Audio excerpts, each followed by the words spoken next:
If I leave this house, it will be in handcuffs. I should have run for it while I had the chance. Now my shot is gone.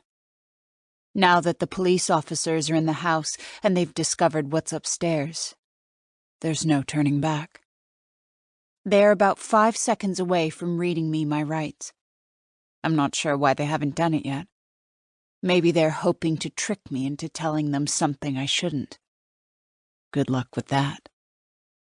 The cop with the black hair threaded with gray is sitting on the sofa next to me. He shifts his stocky frame on the burnt caramel Italian leather. I wonder what sort of sofa he has at home. It sure doesn't cost 5 figures like this one did. It's probably some tacky color like orange, covered in pet fur, and with more than one rip in the seams.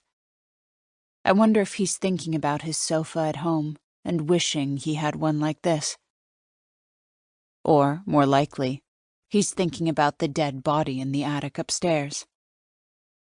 So, let's go through this one more time, the cop says in his New York drawl. He told me his name earlier, but it flew out of my head. Police officers should wear bright red name tags. How else are you possibly supposed to remember their names in a high-stress situation? He's a detective, I think. When did you find the body? I pause, wondering if this would be the right time to demand a lawyer. Aren't they supposed to offer me one? I'm rusty on this protocol.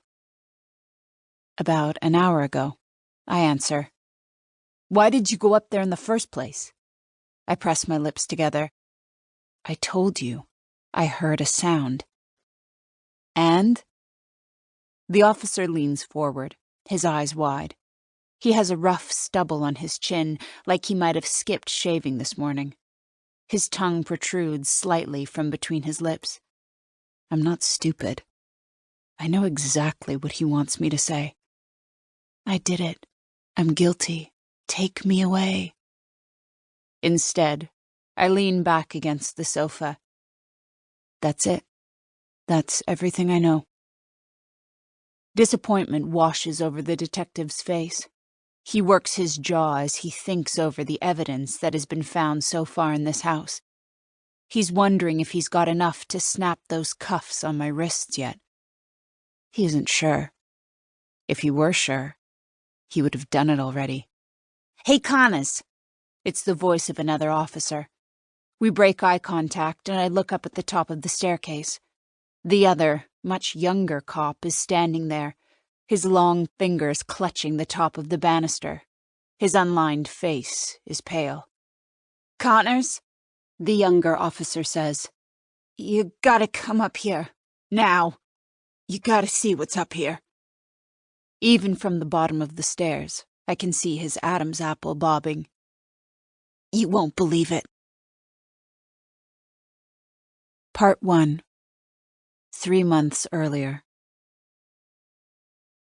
Chapter 1. Millie. Tell me about yourself, Millie. Nina Winchester leans forward on her caramel-colored leather sofa, her legs crossed to reveal just the slightest hint of her knees peeking out under her silky white skirt. I don't know much about labels, but it's obvious everything Nina Winchester is wearing is painfully expensive. Her cream blouse makes me long to reach out to feel the material, even though a move like that would mean I'd have no chance of getting hired. To be fair, I have no chance of getting hired anyway. Well, I begin, choosing my words carefully. Even after all the rejections, I still try. I grew up in Brooklyn. I've had a lot of jobs doing housework for people, as you can see from my resume. My carefully doctored resume. And I love children. And also, I glance around the room, looking for a doggy chew toy or a cat litter box. I love pets as well.